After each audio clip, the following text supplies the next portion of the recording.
ناظرین السلام علیکم. پروگرام جواب چاہیے کے ساتھ ڈاکٹر دانش حاضر ہے. آج ہمارے پاس بہت ہی ایکسکلوسو مہمان ہیں جن کا پہلا سیگمنٹ ہے اور وہ ہیں فواد حسن فواد صاحب, سابق پرنسپل سیکرٹری, وزیر اعظم, سابق نگراں وزیر پرائیویٹائزیشن. جی میرا جو سوال ہے سر فواد صاحب وہ آپ سے یہ ہے کہ اس وقت جو موجودہ حکومت ہے, ظاہر ہے موجودہ حکومت کو 1 سال اور پی ڈی ایم کی حکومت بھی ملا لیں تو 2 سال ہے, اس میں 3-4 چیزیں آپ کے سامنے رکھنا چاہتا ہوں اور چاہوں گا کہ اس کے اوپر آپ مجھے بتائیے. ایک تو سر سب سے پہلے پاکستان کی جو موجودہ اس وقت معاشی حالات ہیں, آپ کیا مطمئن ہیں اس سے؟ ایک تو یہ ہے. دوسرا, کیا آپ سمجھتے ہیں کہ ملک میں اس وقت سیاسی استحکام ہے, حکومت نے اس پہ کام کر لیا ہے؟ تیسرا, گورننس کے حوالے سے موجودہ حکومت کہاں کھڑی ہے؟ اور چوتھا جو میرا سوال آپ سے ہے کہ سر دہشت گردی جو اس وقت بہت تیزی سے پھیل رہی ہے اس کی آپ کے نزدیک کیا وجوہات ہیں, اور دوسرا اس کا سلوشن کیا ہے سر؟ جی شکریہ ڈاکٹر صاحب. بسم اللہ الرحمن الرحیم. دیکھیے, پہلی بات جو آپ نے کہی ہے, چاروں کو باری باری لے لیتے ہیں. معاشی حالات کی جہاں تک بات ہے تو یہ بہت تواتر سے حکومت کلیم تو کر رہی ہے اور کہہ بھی رہی ہے کہ معاشی حالات جو ہیں وہ بہت زیادہ سٹیبل ہو چکے ہیں, اور جو ہم اپنی پولیٹیکل لنگوا میں بہت اکثر سنتے رہتے ہیں, مختلف حکومتیں کہتی رہتی ہیں کہ جی ہم ٹیک آف کرنے کی پوزیشن میں آ گئے ہیں, تو اس وقت بھی حکومت کا کلیم یہ ہے. انفارچونیٹلی میں اس بات سے ایگری نہیں کرتا. میں یہ تو ضرور مانتا ہوں کہ کچھ ایسے اقدامات کیے گئے ہیں جن سے جو ہمارا میلٹ ڈاؤن تھا وہ کسی حد تک رک گیا ہے, اور اس میلٹ ڈاؤن کی سٹیج سے نکل کے کم از کم ہم جو ایک اپیرنٹ ڈیفالٹ کی طرف بڑھ رہے تھے اس کی حد تک میں حکومت کو ضرور مکمل کریڈٹ دیتا ہوں کہ حکومت نے اس ڈیفالٹ کا راستہ ضرور روکا ہے, اور آج ہم بظاہر فوری طور پر کسی ایسے خطرے کا سامنا نہیں کر رہے جس میں کوئی ایسی صورتحال جو آج سے 2 سال یا 2.5 سال قبل موجود تھی وہ ہو. تو اس حد تک تو حکومت کو ضرور کریڈٹ دینا چاہیے. اب بات آئی کہ جی معاشی حالات کیسے ہیں, یا اگر آج بیٹھ کے آپ مجھے یہ کہیں کہ مجھے معاشی صورتحال کا مستقبل کیا نظر آ رہا ہے, اس میں یہ سمجھتا ہوں کہ جو دوسری اہم چیز تھی جو حکومت کو کرنی تھی, اور وہ دوسری اہم چیز یہ تھی کہ انہیں ایک ریفارم کا ایک میسو انیشیٹو لینا تھا. اس ریفارم کے انیشیٹو پہ ابھی تک مجھے کہیں کوئی ایسی چیز نظر نہیں آتی جس کو میں سگنیفیکنٹ ڈیولپمنٹ سمجھ سکوں, یا جس کو میں یہ کہہ سکوں کہ ہم نے ایک بڑا قدم اس طرف لے لیا ہے جہاں پہ آگے جا کے ہمیں 1 سال یا 2 سال کے بعد اگر فوری طور پہ نہیں بھی تو ہمیں ایک راستہ نظر آ رہا ہے کہ جس پہ چل کے ہم ایک معاشی استحکام حاصل کر سکیں گے. دیکھیے, اس کی بنیادی بات میں یہ سمجھتا ہوں کہ ہم حکومت کو حکومت کے کلیمز کے حساب سے اگر لے لیں تو بہتر رہے گا. حکومت نے یہ دعویٰ کیا تھا کہ وہ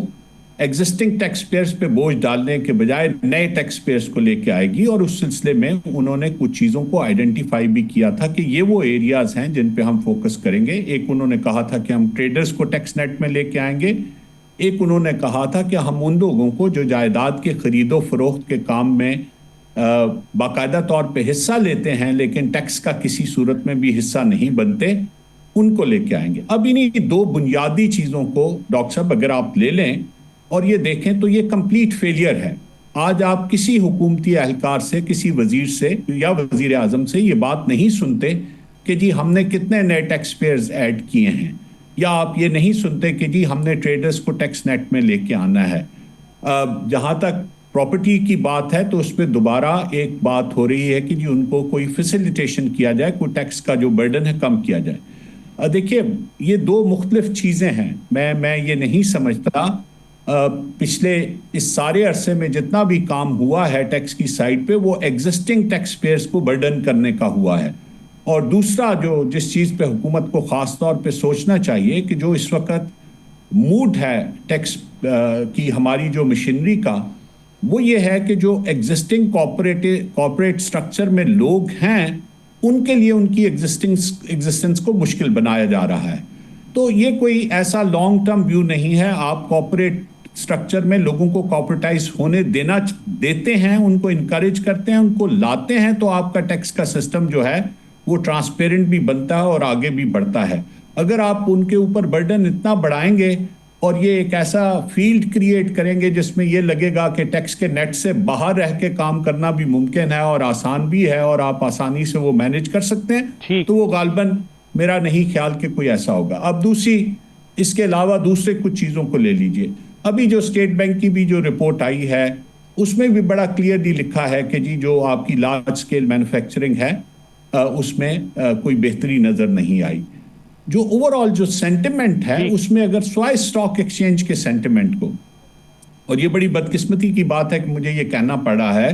لیکن اسٹاک ایکسچینج کا سینٹیمنٹ پاکستان کی اوور آل جو اکنامک ہیلتھ ہے اس کو ریپرزینٹ نہیں کرتا۔ اس چیز کو بہت مرتبہ بہت سی حکومتوں نے یوز کیا اور یہ کہا جی کہ اسٹاک ایکسچینج جو ہے وہ بہت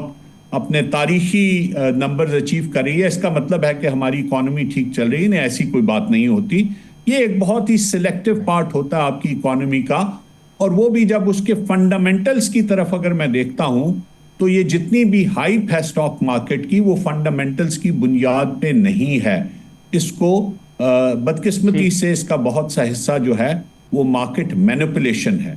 تو میں نہیں سمجھتا کہ جو معاشی حالات ہیں اس پہ جو حکومت کی کارکردگی ہے اس کو ہم کوئی بہت زیادہ یہ سمجھ سکتے ہیں کہ ہاں، میں نے جس طرح کہا کہ جی ایک امیڈیٹ ڈیفالٹ کے خطرے سے تو انہوں نے نکال لیا ہے، لیکن بہت بڑا ریفارم کا جو انیشیٹو کی ریکوائرمنٹ ہے وہ ابھی تک شروع نہیں ہوئی۔ گورنمنٹ کا سائز کم کرنے کا جو وعدہ کیا تھا اس پہ بالکل کام نہیں ہو سکا، بلکہ اس کے برعکس جو ہے وہ حکومت کا سائز جو ہے وہ بڑھ رہا ہے۔ ابھی آپ کابینہ میں جو ریسنٹ اضافہ ہے اس کو دیکھ لیجئے، ابھی آپ یہ دیکھ لیجئے کہ آپ روز کوئی نہ کوئی نئی ایک آرگنائزیشن کا قیام جو ہے وہ اناؤنس کر دیتے ہیں۔ آپ کبھی یہ کہتے ہیں کہ ہم اسلام آباد میں لا اینڈ آرڈر سچویشن کو کریٹ کرنے کے لیے ایک نئی فورس کریٹ کریں گے، کبھی آپ کوئی نئی کمپنی شروع کر دیتے ہیں کہ یہ بزنس کے فلاں اسپیکٹ کو جو ہے وہ فیسیلیٹیٹ کرے گی۔ تو یہ حکومت کا سائز بڑھنے کی ابھی تک بات ہو رہی ہے، گورنمنٹ کا فٹ پرنٹ بھی بڑھنے کی بات ہو رہی ہے۔ اگین جو لاسٹ ایئر کی ایس او ایز کی رپورٹ ہے اس کو بھی اگر آپ دیکھیں تو چلیں میں پھر سلیکٹو ان ایریاز کے جس کے اوپر گورنمنٹ کا بہت زیادہ گورنمنٹ نے یہ کلیم کیا کہ ہمارا فوکس ہے، تو اسی کو لے لیتے ہیں۔ اور پاور سیکٹر کو دیکھ لیں تو پاور سیکٹر میں آج بھی جو لاسز ہیں وہ اسی طرح سے چل رہے ہیں، اس میں کوئی کمی نہیں ہو، اور بڑے ہسٹوریکلی ہائی لاسز کی طرف ہم جا رہے ہیں، 20% سے زیادہ کے لاسز کی بات ہو رہی ہے۔ اسی طرح جو ڈسکوز کی پرائیویٹائزیشن کی بات ہونی تھی یا جو باقی ایس او ایز کی پرائیویٹائزیشن کی بات تھی جس کے اوپر کہا گیا تھا کہ بہت جلدی بہت سی اچیومنٹس ہوں گی، اس میں سے ابھی کسی بھی طرف کوئی سگنیفیکنٹ جو ہے وہ ڈیولپمنٹ نہیں ہو سکی۔ تو اوور آل اگر آپ مجھے معاشی حالات کی بات کریں گے تو میں یہ کہوں گا کہ اٹ ریمینز ویری چیلنجنگ، اور اگر اس کو میں یہ دیکھوں کہ 2026-27 میں اور 2025-26 میں ہماری جو ایک ابھی ہمیں 8 سے 10 مہینے کا بریک تو ہے فارن ایکسچینج کی لائبلٹیز کی ری پیمنٹ میں، لیکن اس 8-10 مہینے کے بریک کے بعد ہماری بہت سی میسو پیمنٹس جو ہیں وہ ڈیو ہو جائیں گی۔ اور یہ بھی ضرور ذہن میں رکھیے کہ ہم نے، میں ایک آخری بات صرف کہہ دوں کہ ابھی بھی جو ہمیں 15 بلین کی ریسٹرکچرنگ ملی ہے، جو ہماری ایگزسٹنگ کریڈیٹرز ہمارے جو دوست ملک ہیں انہوں نے ایکسٹینڈ کیا ہے، اس کی وجہ سے ابھی بھی ہم فلوٹ کر رہے ہیں۔ اگر وہ نہ کرتے تو پھر شاید ہمارے حالات آج بھی زیادہ خراب ہوتے۔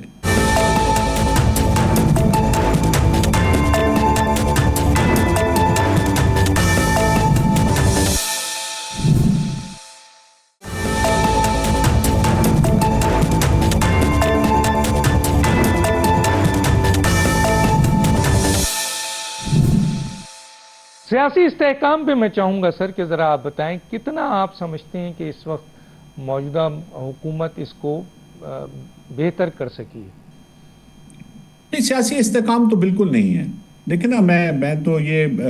اس طرف تو اگر حکومت کا کوئی کلیم میں نے تو ویسے نہیں سنا کہ انہوں نے یہ کہا ہو کہ ہم نے سیاسی استحکام حاصل کر لیا ہے، لیکن اگر وہ یہ کلیم کریں بھی تو اس کی کوئی بنیاد نہیں ہوگی۔ دیکھیں، سیاسی استحکام تو اس وقت حاصل ہوگا جب آپ، پہلی بات یہ ہے کہ وفاق اور وفاق کی ساری اکائیاں وہ ایک ویل آئلڈ مشین کی طرح کام کریں۔ تو آج آپ دیکھ لیں کم از کم 3 صوبوں کے ساتھ جو ہے وہ وفاق کے تعلقات میں مختلف ایشوز پہ میں اس میں سے بہت سی چیزوں پہ صوبوں کی پوزیشن سے اگری نہیں کرتا، لیکن بہرحال بات سیاسی استحکام کی ہو رہی ہے تو 3 صوبوں کے ساتھ آپ کے جو معاملات ہیں وہ درست حالت میں نہیں چل رہے۔ دوسرا جو انسٹیٹیوشنز ہیں اور پھر اس کو اگلی سٹیج پہ لے جائیں